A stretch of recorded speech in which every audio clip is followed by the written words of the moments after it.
Hello and welcome to the channel, Rockosaurus Rex, where we discuss and review all things dinosaur and other prehistoric animals. It's been a minute, everybody. Haven't uploaded anything in quite a while, but that's because there's been, for me, a drought of new product to review. And, well, the drought is over, at least for now, as I got in couple days ago my shipment, my pre-order of beasts of the Mesozoic, the smaller Ceratopsians from the Ceratopsian series, and the 1/18th scale raptors from that series as well. You see them all displayed out before you, 6 in all. We've got 6 Ceratopsians and 6 raptors, or Dromaeosaurus to be more accurate about them, and they all are at the 1/18th scale, so that means the raptors are going to be around 4 inches long, and the Ceratopsians won't be much larger than that, but they are meant to scale with the rest of the 1/18th scale beasts of the Mesozoic action figures, and we will test that theory out by review's end. But going over what we do have, we'll step up to the plate right here, and we have the Velociraptor Mongoliansis. Very famous. We all know what's up with that. And you see the packaging there. It's just a you've got nice artwork there on the front. You can see everything that the raptor comes with inside that clamshell.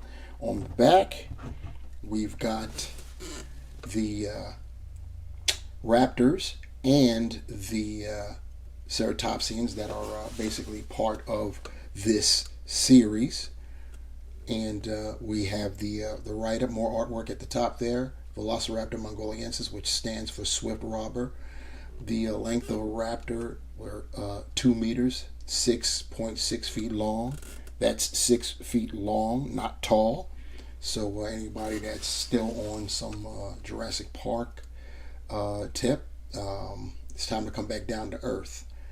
Location, Mongolian Gobi Desert, North China. Time period, late Cretaceous, about 71 million years ago. The habitat, deserts with dunes and oases. The distinguishing characteristics, Velociraptor used to inhabit an arid desert climate in a part of the world that is now Mongolia. It can be distinguished from other dromaeosaurids by its long and low skull and upturned snout, and is, of course, famous for its terrible toe claw, which most raptors have. So that is the Velociraptor. Move him off to the side. We'll now go with Protoceratops Andrewsi. More of that artwork. You can see the figure. We're going to see all of these guys out of packaging when the time comes.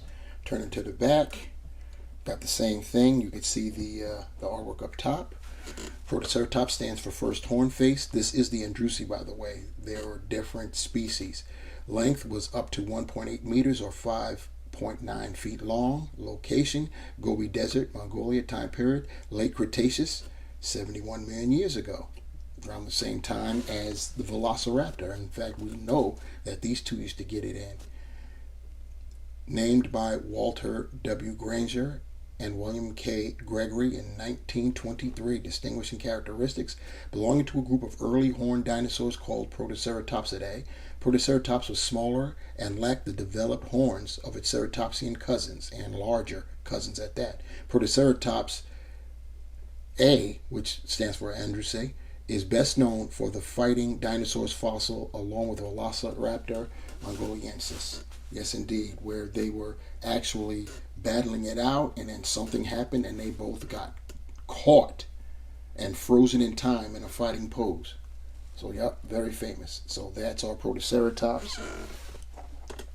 Next, we'll look at Lenoraptor Exquisitus. Yes, indeed, you got that artwork.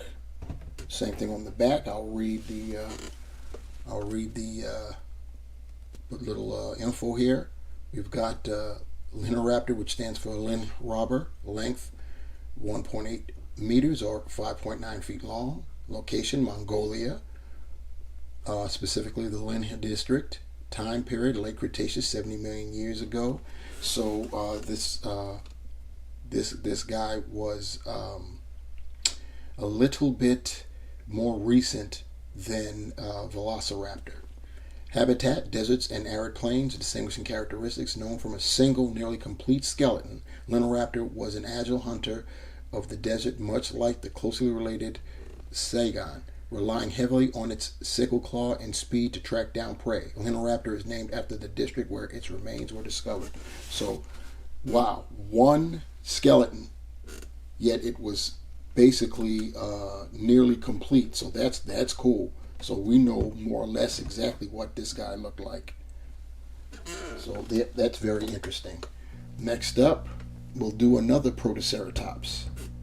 This being I just messed that all up. I tried to practice it before coming on here, but I still messed it up. Corhinus Protoceratops. There you go. This species, what I do know is that this species of Protoceratops is larger than the Andrewsi species. I can tell you that much.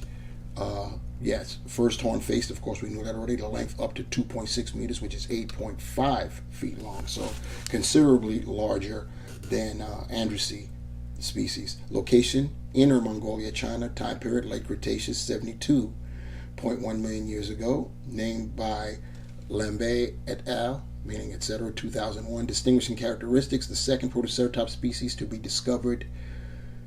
Protoceratops was named in 2001. Its skull had several differences from Andrewsi, including a wider frill, larger jugal horns, and two small nasal horns. This species was also the larger of the two.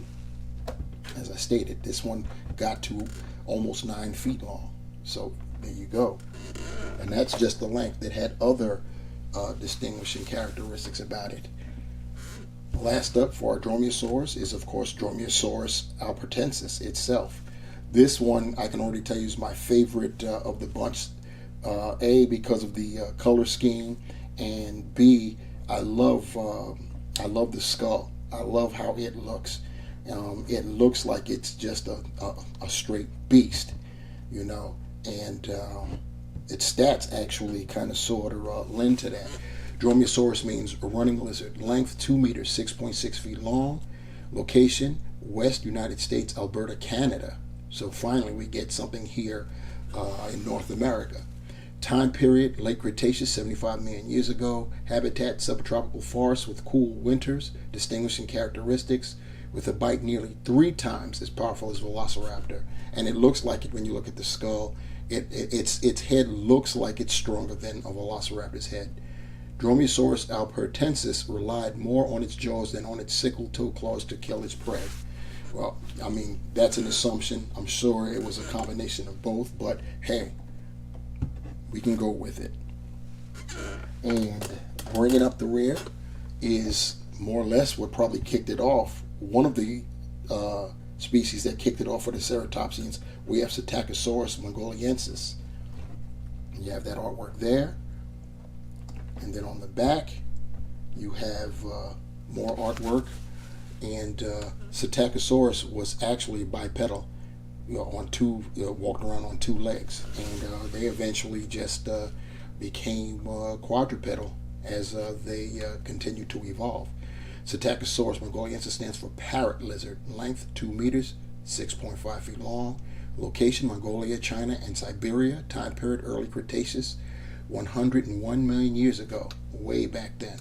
Named by Henry Fairfield Osborn in 1923. Its distinguishing characteristics, one of the earliest Ceratopsians. Psittacosaurus is the best known of up to 12 different Psittacosaurus species. This genus is famously known for having a tall row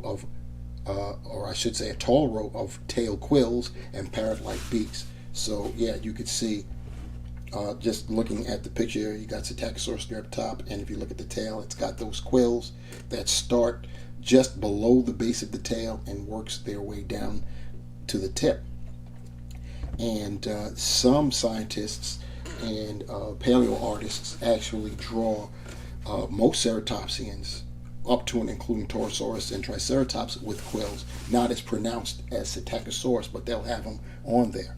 So I will now remove this figure, Psittacosaurus, and then we're going to get into looking at them out of their packaging. So see you in a minute. And so last introduced, first reviewed, we have Satacosaurus Mongoliansis on our platter, and you can see him going round and round, and you get a visual of the figure, the beautiful paint job. This is a 1/18 scale figure, they all are. And like I said, it's so that they will match up with their 1/18 scale counterparts accurately. Previous to this miniature wave, if you will, of Ceratopsians and Dromaeosaurus raptors, they were released in a 1/6 scale, so they were of course much larger than this, and they look very nice. And these are just miniature versions of those same figures. And with this, you can see the quills on the tail that I spoke of before. So that's definitely present. We've got some nice paint work there, so it's just the same more or less as the 1/6 scale figure, just condensed down, shrunken down. So pretty cool, and it does have the articulation, which we'll go over once we get our taco, as it's been nicknamed, off of our base. Speaking of bases, our Psittacosaurus comes with a clear base. You see the peg there. One of the feet, the hind limbs, has a peg hole in it for you to affix to the base to keep him standing. So pretty nice touch there. Our Psittacosaurus also comes with an additional pair of legs. These are straightened out, and as you can see, they just have pegs at the top. So you just essentially just when you're changing out, you twist and pull out the ones that are already in, and then you just twist and push in to get these in there. Now that we have our Psittacosaurus up close, let's try to get in on some of the detail there. You can see we've got the nice scales. The beak is on point. I've got the mouth open. It does articulate, so you can open and close that mouth. It was fully closed when I started, so you have to work with it, I guess. But once I opened it, I guess but yeah, see, you can definitely get it even more open than that. Look at that, the eyes painted. I love the paint job on this. As far as the rest of the articulation, you've got movement in that head right there at the neck area, and then in the neck itself. So you've got articulation there. You can go left and right. You can get him to go up like that, and he can look down. As far as the forelimbs, you do. This is difficult because it's so small. Bear with me. You can rotate it back and forth. They do flail out, as you can see. We don't get any articulation at the elbows or at the wrists. Too small, I guess. You do have articulation there at the body, so you can go left, right, and up and down, as you can see. The hind limbs, they do flail out a bit, just a bit. You can go rock back and forth, as you can see. You do have articulation at the, we'll call it the knee joint, and that's basically what you get for both sides there at the knee joint. You do have articulation in the tail, so you can go left, right, up and down, and you can spin it around if you want. And there is that peg hole that I spoke of on the bottom of that left foot. So that is our Psittacosaurus and its articulation. Taking a better look at that paint scheme, you see the tip of the beak there, nice yellows dark face, and the top there we've got like a brownish red with like a dark brown striping going along, and then as you get to the back you see that there's more of that brown, and the underbelly, the underside, yellow. The forelimbs got that same rustic brown, and then the inside, the interior of those forelimbs are also yellow. Whereas with the rear, the hind limbs, the back of the legs have got that yellow, and that yellow extends down to midway of the tail. You've got those quills that are a brighter, like an orange kind of brown, and then the tips of the quills, they darken up, so that's pretty nice. So yeah, that's pretty cool. As far as the legs are concerned, you're supposed to twist. See if it'll work for me on camera. There we go. Twist, and then that was the left, so that's got to be this one that's in my hand because this has a peg as well. Just twist that in, and then you have that. And then do the same thing with the other side. Twist out, and then twist in, and then you have a Psittacosaurus that will be standing kind of tall. See if I can get him to do it on his own, or will I need that stand? Flail his hind limbs out.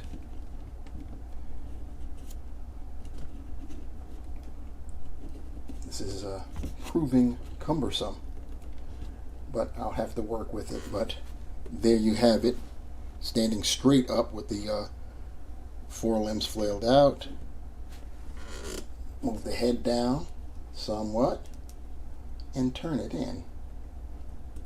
I love that you can pose these, even these small ones. Pretty nice. Here's our Satacosaurus utilizing that stand that comes with it, clear, and you have the peg in it. So that definitely assists with when you have the straight legs on there. So that way you can get a pose without having to tripod them utilizing that tail. So there is that. Using one of my many drops, we've got our Psittacosaurus in a quadrupedal pose here. So yeah, it's sky's the limit with having this articulation with beasts of the Mesozoic. Next up, my favorite raptor in this pack, Dromaeosaurus itself. As you can see, I'm loving the coloration there, and yeah, I think it's a very nice looking raptor. Looking at it going around on our rotating base, you see it's got that stiffened tail. The tail has articulation, but only in one section. That's because raptor tails were very, very stiff. They didn't like whip around like, say, sauropod tails and stuff. They were very stiff, very rigid. It helped keep their balance, which aided in their running ability. They were very, very fast, very quick animals, and as you could tell, very bird-like. So yeah, so there is that. So we will get Dromaeosaurus off the base and take a closer look at it.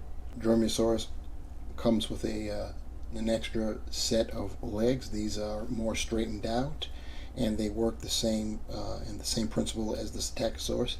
Twist to remove, twist to install. It also comes with a base that has the peg, reads Beasts of the Mesozoic on it, and it also comes with stands, if you will, to assist with keeping the action figure up. It being two-legged, and also the nature of its feet make it kind of problematic when you're trying to incorporate dynamic poses. So I'll show you that when we get our Dromaeosaurus on the base. Looking at our Dromaeosaurus close up, once again, those paint apps are just lovely. You see how the tip of his snout starts out, and you've got the holes identifying his the nasal holes. Then the face gets white. He's got the red eyes with the black pupils. He's got the feathers, I should say. You see at the top of the head there, and of course goes throughout the body. Right there on the forelimbs, looking underneath, they get lightened up. You see that they're just springing from those arms and out from the claws. The claws painted nice and black there. The underside of the raptor, you see more of that, the feathering, and you get that going all the way down. Look at those, what's going on with the hind limbs there. That pattern, it almost looks like some type of writing when you look at it a certain way. And then of course you've got those terrible claws there, raised up, ready to go. According to scientists, they say that Dromaeosaurus used its jaws more than its claws, 3 times the bite force of a Velociraptor. And when I look at that head, I can believe it. I can't believe it. This looks like it was a mean little something back in the day. More feathering, and right down the tail goes white. And then when you get to the end there, as it splays out, look on the underside, pretty nice. Very, very nice there. This is our Dromaeosaurus. Here's a Dromaeosaurus utilizing the base itself and the, we'll call it the flight stand, so you can get him in like leaping poses, as you see here. The raptors come with another accessory for the stand to assist with the base and helping them stand up. It's this little clear thing right here. It's like a clip, and what you do is you affix it to that peg that's on the base, like so. And so now that's on. So then now what you can do is slide whatever raptor you have, its foot underneath into that. See if I can get it so it'll stay up there. Work it, and there you have it. The raptor will stand on its own there, because it's pretty difficult to get it in a standing position. Even with that, you see how it's rocking back and forth. It just fell off, but you guys get it. As far as Dromaeosaurus articulation goes, and keep in mind, all of the raptors will have similar articulation, so I'll only go through it once so you guys can see. I already have the mouth open, but yes, the mouth is articulated. The head on the neck portion is also articulate, can go up and down, to spin around left and right a little bit, and then in unison with the neck, you can get it to turn left and right, and not so much up and down at the neck portion. You have to do all of that there where the head meets the neck. Of course, the body, you can go left, right, up and down. As far as the forelimbs can spin. Be very careful, because you know these guys are small, so you know the pegs are small and fragile.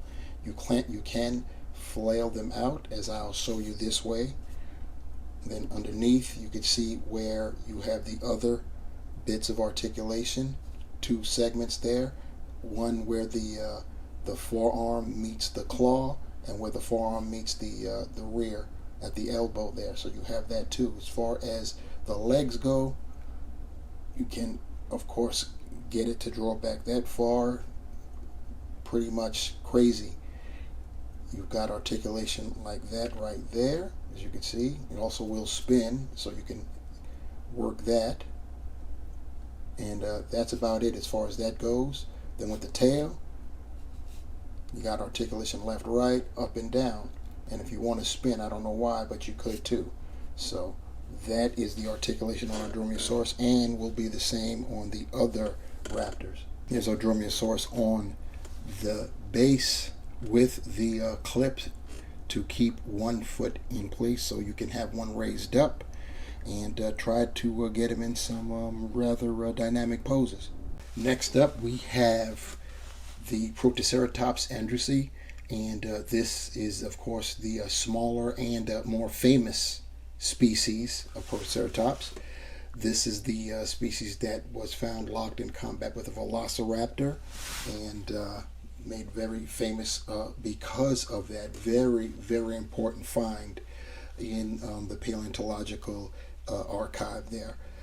We already seen with the previous offerings that I've already reviewed, already shown, that it comes with a base with a peg hole for the hind leg, and here we have another set of legs straightened out for the Protoceratops. Same thing, has a peg in there.